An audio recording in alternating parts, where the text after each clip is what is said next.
Salut et bienvenue sur Clébois Original. Merci de votre fidélité. Dans un instant, nous allons vous proposer de suivre le compte rendu de la 85e réunion du Conseil des ministres qui s'est tenue en visioconférence ce vendredi 3 février 2023 par le chef de l'État, son Excellence Félix-Antoine Tshisekedi Tshilombo. De la 85e réunion du Conseil des ministres. Le président de la République, chef de l'État, Félix-Antoine Tshisekedi Tshilombo, a présidé ce vendredi 3 février 2023 par visioconférence la 85e réunion du Conseil des ministres. 5 points étaient inscrits à l'ordre du jour, à savoir 1. Communication du président de la République, chef de l'État. 2. Point d'information. 3.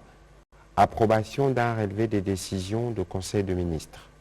4. Examen et adoption d'un dossier. Et 5. Enfin, examen et adoption de textes. La communication du président de la République a porté sur 4 points principaux, à savoir 1. De la visite de sa sainteté le pape François à Kinshasa. Le président de la République, chef de l'État, a, au nom de toute la nation congolaise, exprimer sa joie d'avoir accueilli le pape François à Kinshasa, capitale de la République démocratique du Congo.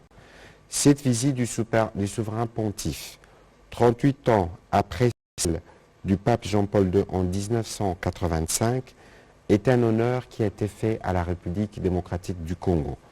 La grande mobilisation et la ferveur observée à travers la République au cours de ces 4 derniers jours ont démontré à quel point le pape François était attendu par la nation congolaise dans sa plus grande diversité, avide de réconciliation et de paix, a martelé le président de la République.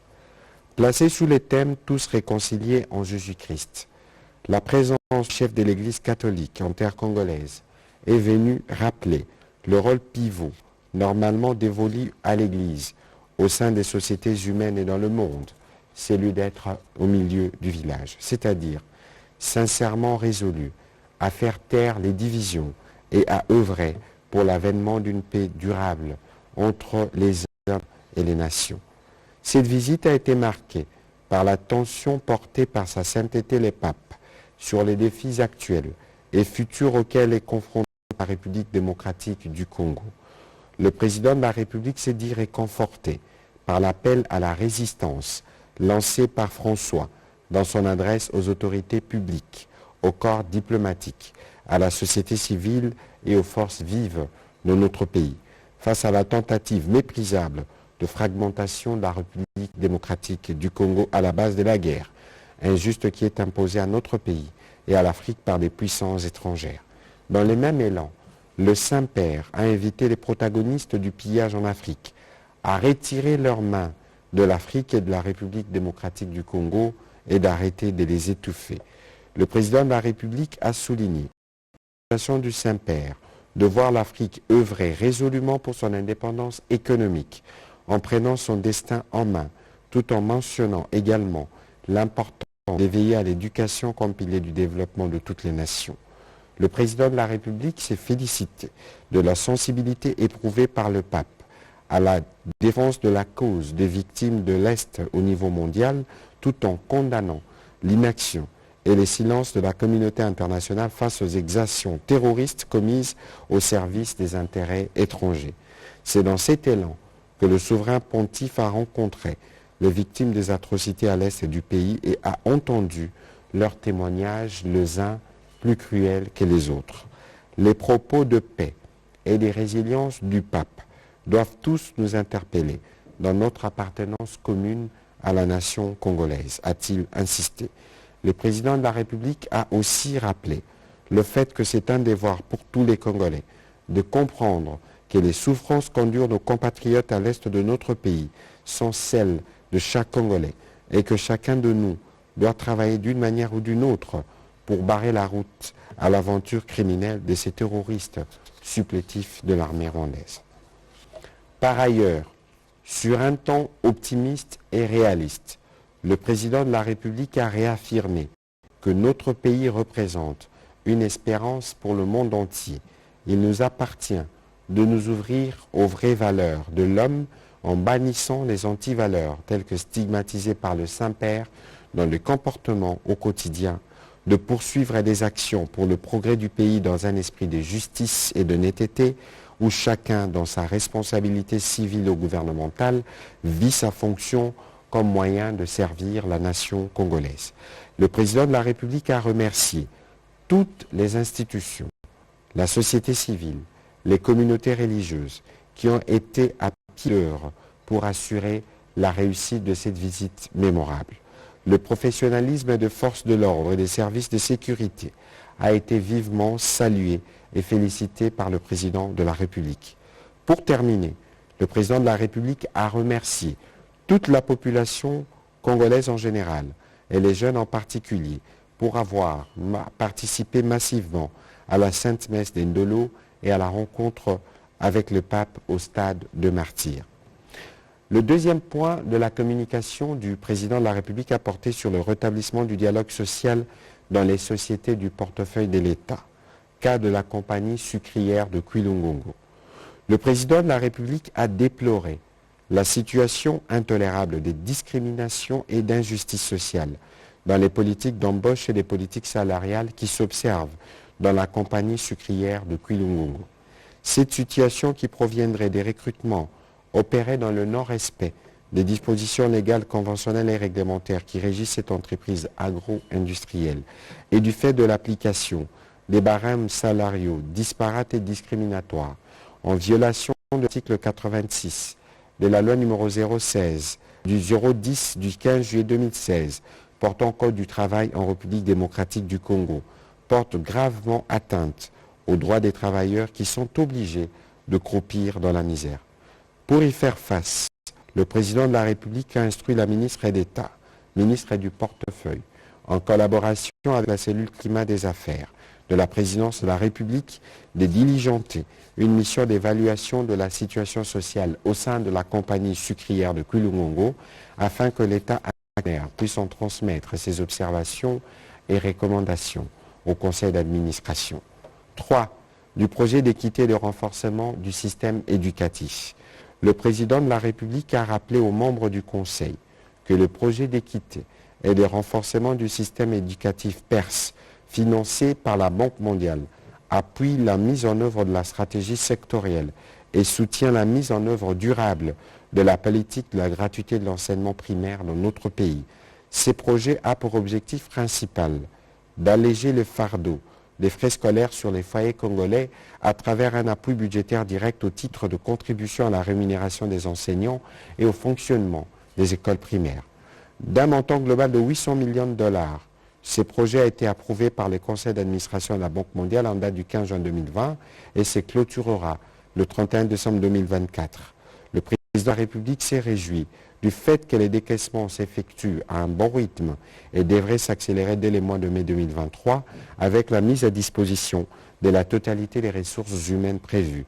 Le président de la République a chargé les ministres de l'EPST, technique de l'enseignement primaire, secondaire et technique à maintenir l'élan entamé avec l'équipe en place. 4. De l'implémentation du programme de gestion des déchets des équipements électriques, électroniques et pneumatiques. Le président de la République a rappelé que notre pays est très dépendant des importations. Nous assistons à une augmentation constante des déchets des équipements électriques et électroniques importés. La prolifération de ces déchets entassés sur des décharges à ciel ouvert menace la santé publique et l'environnement alors même que leur recyclage pourrait générer d'importantes ressources financières ainsi que de nombreux emplois liés à la filière de recyclage tout en préservant l'environnement. Le président de la République a également rappelé que notre pays dispose d'un programme de gestion des déchets, des équipements électroniques et pneumatiques, élaboré conformément aux dispositions de la Convention de Bâle de 1989. Les buts principaux de ce programme étant d'une part de réduire le transfert de ces produits polluants des pays industrialisés vers les pays en voie de développement et d'autre part de donner des capacités techniques et financières nécessaires à la gestion rationnelle des déchets. Ainsi donc, dans le souci de rester cohérent avec nos engagements internationaux en matière de lutte contre le changement climatique. Le président de la République a demandé à la vice-première ministre, ministre de l'Environnement et du Développement durable, et au ministre du Commerce extérieur de présenter lors du premier conseil du mois de mars prochain les dispositifs mis en place au niveau national pour permettre à notre pays de recouvrer ses éco-redevances, taxes de recyclage anticipées perçues par les fournisseurs internationaux lors de la vente aux importateurs des équipements électroniques et pneumatiques en République démocratique du Congo. Dans la suite de la communication du président de la République, le Premier ministre chef du gouvernement est revenu pour la visite papale qui s'est clôturée aujourd'hui en République démocratique du Congo.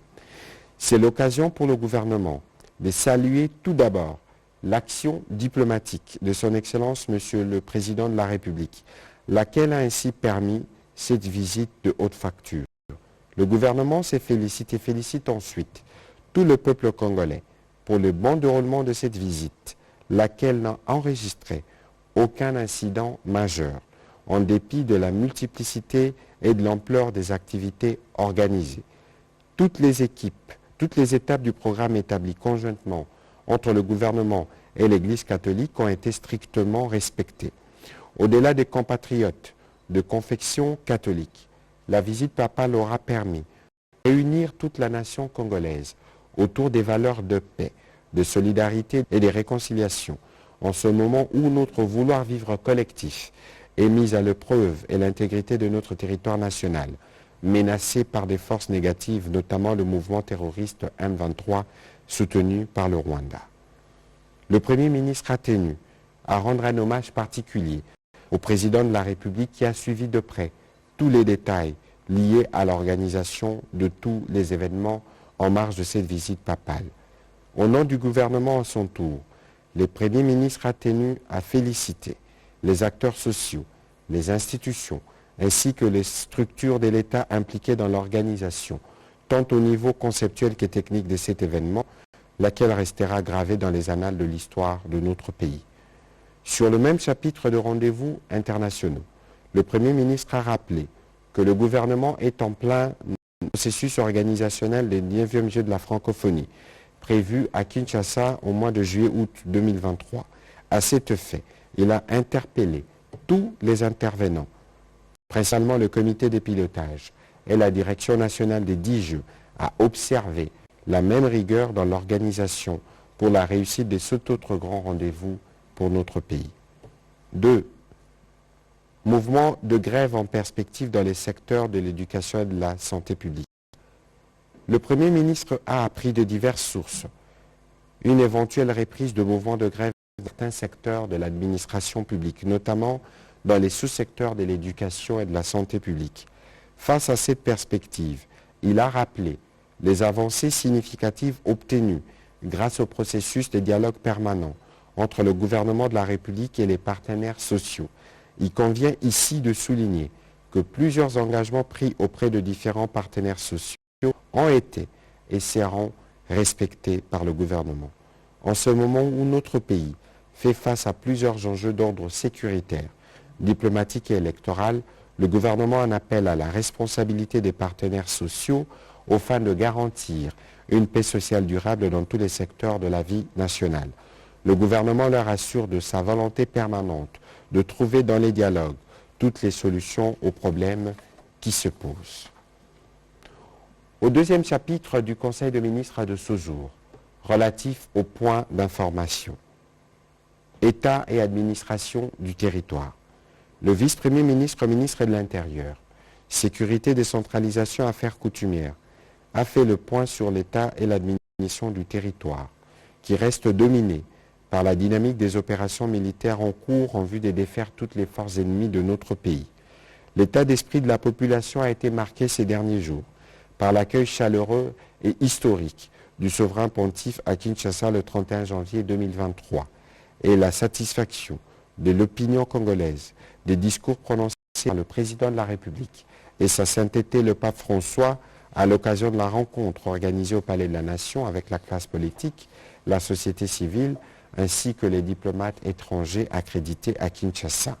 La poursuite des opérations de l'identification des électeurs dans deux principales aire opérationnelle de la République démocratique du Congo. Le vice-premier ministre a aussi fait mention de quelques tensions communautaires observées dans certaines provinces. Et enfin, il est revenu sur les bilans définitifs du chavirement de la baleinière HB Boketu, survenu dans la nuit du 18 janvier dernier en province de l'Équateur. Ces bilans signalent 72 morts, 67 disparus et 148 rescapés, et non 160 morts comme annoncé par certaines sources il y a quelques jours. Toujours sur ces chapitres sécuritaires, la vice-ministre de la Défense nationale et ancien combattant est revenue sur la situation opérationnelle dans les pays, marquée par des affrontements entre les forces armées de la République démocratique du Congo d'une part et les Rwanda Defense Forces déguisés en M23 d'autre part. Elle a signalé l'arrestation à Butembo de M. Christian Yeranande Sokulu et certains de ses partisans. Ces leaders du groupe armé Mai Mai est présumé auteur de plusieurs actes de tuerie des éléments de forces armées de la République démocratique du Congo dans la ville de Butembo et les environs. Au sujet de la situation à Kwamouth, elle a informé le Conseil que depuis la suspension des opérations militaires, une équipe de pacification mandatée par le président de la République a réussi à sortir certains de la brousse, à déposer les armes et à regagner leurs villages respectifs. La vice-ministre de la Défense a dénoncé par ailleurs l'attitude de certains assaillants Yaka qui empêchent la population de retourner dans leur village. Ils ont chassé certains membres de la communauté Téké des villages de l'est de Kwamouth. Ils y sont établis en changeant les noms de ces derniers et y ont intronisé les chefs coutumiers de leur obédience. Le gouvernement de la République va continuer son action pour arriver à la pacification totale de cette partie du pays. Pour terminer, la vice-ministre de la Défense a signalé au Conseil le renforcement en hommes et en matériel à la frontière de la République démocratique du Congo et le Rwanda, sur la rivière Ruzizi, l'axe Bukavu, Kamanyola et Kanyamahoro par les éléments de l'armée rwandaise. Au sujet de la situation sanitaire, le ministre de la Santé publique, Hygiène et Prévention a prêté au Conseil la situation globale de la santé dans le pays, avec un accent particulier sur la Covid-19. La tendance à la 4e semaine de l'année 2023 est marquée par une hausse de l'incidence de Covid-19, 60 cas contre les 43 de la semaine 3, soit une hausse de 39,53%. Il a été noté une hausse du taux de positivité des tests passant de 1,57% à 2,04%. Une absence de nouveaux cas importés, aucun décès n'a été notifié au cours de la semaine qui s'achève. Les principaux foyers de l'épidémie restent toujours Kinshasa, le Nord Kivu, le Haut-Katanga, le Congo central et le Lualaba. Rapport sur l'opérationnalisation des zones économiques spéciales. Faisons suite à la communication du président de la République sur la nécessité de financer des zones économiques spéciales. Le ministre de l'Industrie a présenté au Conseil les rapports sur le processus de mise en place du Fonds spécial de financement des dites zones. Il a indiqué que ces fonds, évalués à 1,9 milliard de dollars américains, prendront en charge les différentes activités liées à l'acquisition des sites, à la conduite des études de faisabilité, à la construction des infrastructures de base et des guichets uniques et à l'amélioration du climat des affaires.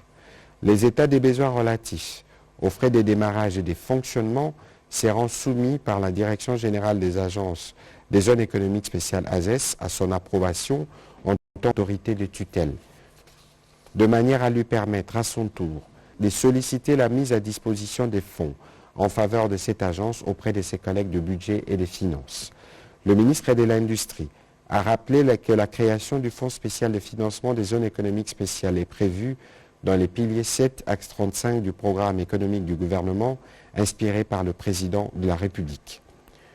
5e point d'information.